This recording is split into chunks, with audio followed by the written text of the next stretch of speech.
আশা করছি প্রশাসন এটা আমল নেবে ইনশাআল্লাহ। সেই আশা রেখে আমি আমার সংক্ষিপ্ত কথা বলেছি। আজকে যে সমস্ত সাংবাদিকেরা জাতীয় মানুষের কাছে তুলে ধরে, মানুষের সমস্যাগুলো প্রশাসনের কাছে তুলে ধরে, প্রশাসনকে প্রভাবিত করে, আজকে যারা ভূমিদের পত্রিকার ফাঁসিবাদী ধারণাকে প্রয়োগ করছেন, মানুষ হত্যা করছেন, সাংবাদিকের সম্মানের প্রতি হাত দিবেন না। সাংবাদিকের নিরাপত্তাকে, ভগবানকে কোন ভিন্ন ধারায় প্রভাবিত করবেন না। সাংবাদিককে তার মধ্যে বক্তব্য রাখবেন জনাব ইমরান আহমদ।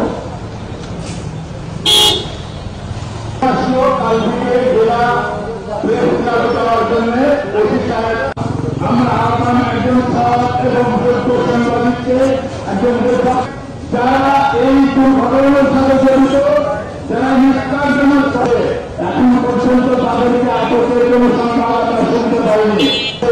এখন পর্যন্ত তাদেরকে আটকের কোন সংখ্যা আমরা শুনতে পাইনি। এখন পর্যন্ত তাদেরকে আটকের কোন সংখ্যা আমরা শুনতে পাইনি। আইনের ব্যবস্থা নেই এবং সন্ত্রাসী সাংবাদিক নাম্বার পরিস্থিতি পরবর্তীতে যদি যারা ঘোরাতে হয় তার দায়ভার আপনাদেরকে নিতে হবে। সাংবাদিক ভাইরা এখানে এসেছেন, তাদের সকলকে আন্তরিক মোবারকবাদ। পত্রিকার সম্পাদক সাংবাদিক আমাদের সহযোগিতা আবরণতা বিষয়ে মানুষ যখন হিংসায় হয়ে যায়, তখন মর্মান্তিক ভাবে তাকে নির্যাতন করে হসপিটালাইজ করে। ওসমান মহোদয়, আপনি যে চেয়ারে বসে আছেন, এই চেয়ার তার প্রণয় তার অবস্থিতিতে আপনি কিছু দিলেন না। এই প্রস্তাবের পক্ষে তখন ঘন্টা করে একজন সাংবাদিককে নির্যাতন করার এই নাটক বন্ধ করেন, কিন্তু তারাই দায়ী। কাজেই আপনি বলে একটা ঘটনা ঘটেছে, এই যে কালপিকে যারা প্রকাশ্যের সাথে কালপিকে সেদিন প্রশাসনের এসপি ছিলেন, করবেন না। যদি দুর্বৃত্ত সন্ত্রাসী করতেছেন তাহলে সংগঠিত এবং আইনশৃঙ্খলা আইনের প্রতি বলতে চাই, সন্ত্রাসীরা কালবি ভাইকে মেরে ফেলার জন্য নিয়ে গেছিল। কোনো সাংবাদিক বলছে কালবি সাংবাদিক, কালবি সাংবাদিক কালবিতে প্রহার করা হয়। ঠিক 6 বছর আগে শহীদ আম হবে না, যে 5ই আগস্টের পরে আজ সে হচ্ছে আওয়ামী লীগের কোন পর্যায়ে নেতা ছিল? সে জেলা আইটি বিষয়ক হচ্ছে একটার জন্য নিন্দাজনক। যারা জড়িত তাদেরকে অবশ্যই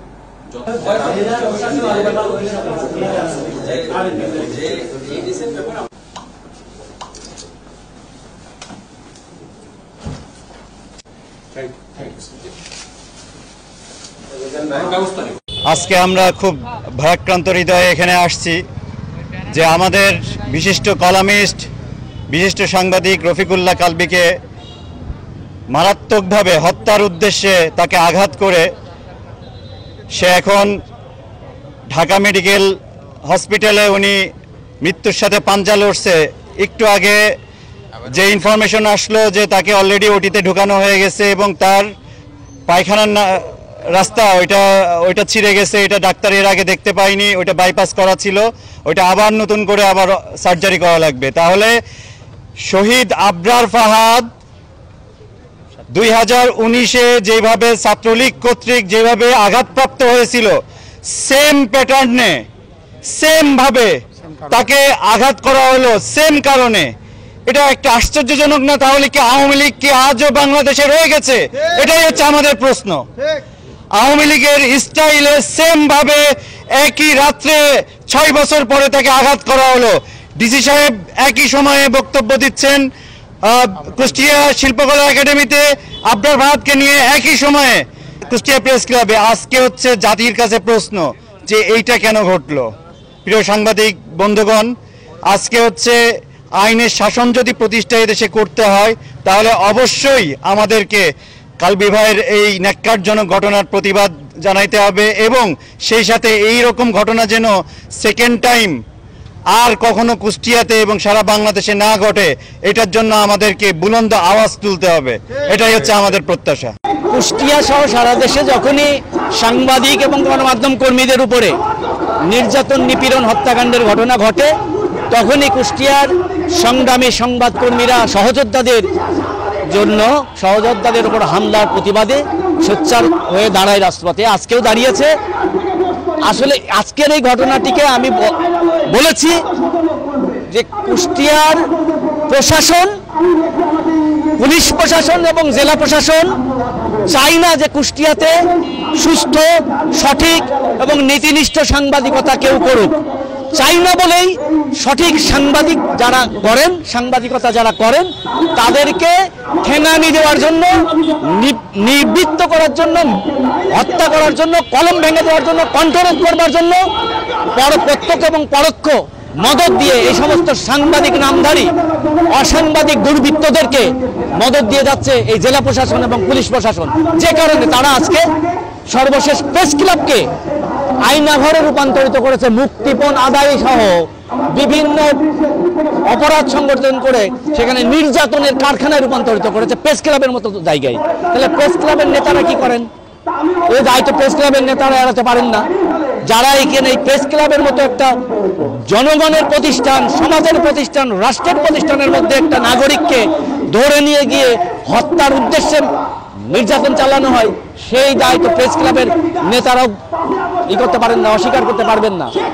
সেই সাথে প্রশাসন যদি তার সঠিক জানমালের নিরাপত্তার দায়িত্ব পালন করতে চান, তাহলে বলবো এই সমস্ত দুর্বৃত্ত, সাংবাদিক নামের দুর্বৃত্তদেরকে শনাক্ত করে অবিলম্বে গ্রেপ্তার করে আইনের আওতায় নিয়ে এসে তার বিচার করা হোক।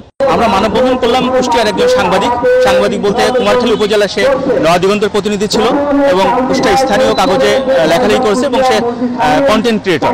তাকে কতিপয় তথাকথিত সাংবাদিক সন্ত্রাসীরা গত 3 দিন আগে প্রেস ক্লাবের মধ্যে নিয়ে বেধড়ক পিটিয়েছে এবং এত আধুনিকভাবে পিটিয়েছে যে তার উপরে কোনো জখম নেই, কিন্তু ভিতরটা তার ঝাঁঝরা হয়ে গেছে। গতকালকে তার 6 ঘন্টা একটা ওটি হয়েছে এবং আজকে ওটি হচ্ছে। তা আমরা বিবেকের তাড়নায় মনে করেছি যে সাংবাদিক না হোক, সেটা মানুষ, তার এই মানুষের বিচার পাওয়ার তাগিদে আমরা আজকে মানববন্ধন দাঁড়িয়েছি এবং এই মানববন্ধন থেকে যদি ওই সন্ত্রাসীদের গ্রেপ্তার করা না হয়, তাহলে হয়তো আমরা আরো বিগত আন্দোলন করবো, যেন সত্যিকার অর্থেই কালবি ভাই কি হবে জানি না, কিন্তু এই সন্ত্রাসী যেন ধরা পড়ে এবং এই সন্ত্রাসী কর্মকাণ্ড যেন বন্ধ হয়, সেই তাগিদে, সেই বিবেকের তাড়নায় আমরা আজকে মানববন্ধনে দাঁড়িয়েছি। যে প্রেস ক্লাব নিরাপদ জায়গা, প্রেস ক্লাবে নিপীড়িত মানুষ ওখানে যাবে, বিচার পাবে, কিন্তু সেটা যদি না, তার মানে ওটা সন্ত্রাসীদের জায়গা। এখন ওটা প্রেস ক্লাবটা সন্ত্রাসী কর্মকাণ্ডের জায়গা। যে যত ভালো সন্ত্রাসী কর্মকাণ্ড করতে পারবে, সাংবাদিকতা চিনলে তার জন্য ওই প্রেস ক্লাব তত বেশি নিরাপদ জায়গা। এখানে মানববন্ধনটা হচ্ছে সর্বস্তরের সাংবাদিকদের পক্ষ থেকে। আপনারা জানেন কয়েকদিন আগে কুষ্টিয়ার জনপ্রিয় একজন কন্টেন্ট ক্রিয়েটর এবং কুষ্টিয়া প্রেস ক্লাবের সাধারণ সম্পাদকের মালিকানাধীন পত্রিকার সহকারী সম্পাদক সাংবাদিক রফিকুল্লাহ কালভিকে নির্যাতন করা হয়েছে। আমরা জানতে পেরেছি ব্যক্তিগত শত্রুতার জের ধরে কালভিকে কুষ্টিয়া প্রেস ক্লাবের ভিতরে নিয়ে আটকে রেখে দীর্ঘক্ষণ ধরে তাকে নির্মমভাবে নির্যাতন করা হয়েছে। সেই কালবি এখন মৃত্যুর সাথে ঢাকা মেডিকেল কলেজ হাসপাতালে পাঞ্জা লড়ছে। আমরা চাই যে সাংবাদিকতার নামে কতিপয় সাংবাদিক যে দুর্বৃত্তায়ন করতেছে, সন্ত্রাসী কর্মকাণ্ড করছে, সেগুলোর ব্যাপারে কুষ্টিয়া প্রেস ক্লাব ব্যবস্থা নেবে, পাশাপাশি প্রশাসনও তাদের বিরুদ্ধে ব্যবস্থা নেবে। এই সমস্ত ব্যবস্থা নেওয়ার দাবিতে আজকে সর্বস্তরের সাংবাদিক, বিভিন্ন রাজনৈতিক, সামাজিক, সাংস্কৃতিক সংগঠনের পক্ষ থেকে যে মানববন্ধন রয়েছে, আমি সেই মানববন্ধনে এসেছি।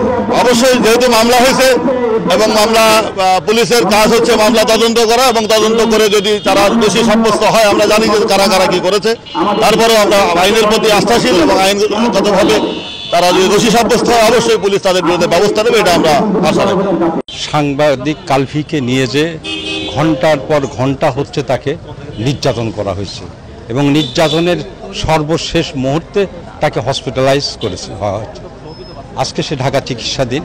যারা মেরেছে এই খবরওয়ালা পত্রিকার সহ সকলেই, এমনকি এই প্রেস ক্লাবের যারা কর্মকর্তা আছেন তারাও কিন্তু এর দায় এড়াতে পারেন না, যেহেতু প্রতিষ্ঠানটা তার প্রতিষ্ঠানের ভিতরে যদি কোনো অঘটন ঘটে, কোনো যদি সমস্যা হয়, তাহলে সেই সমস্যা, সেই অঘটনের জন্য কিন্তু তিনারা দায়িত্ব এড়াতে পারেন না।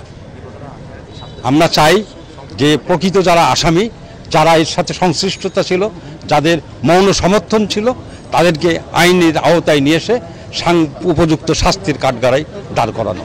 আজকে দাবি দিয়েছি যে যত দ্রুত সম্ভব আসামিদের গ্রেপ্তার করে আইনের আওতায় নিয়ে আসা।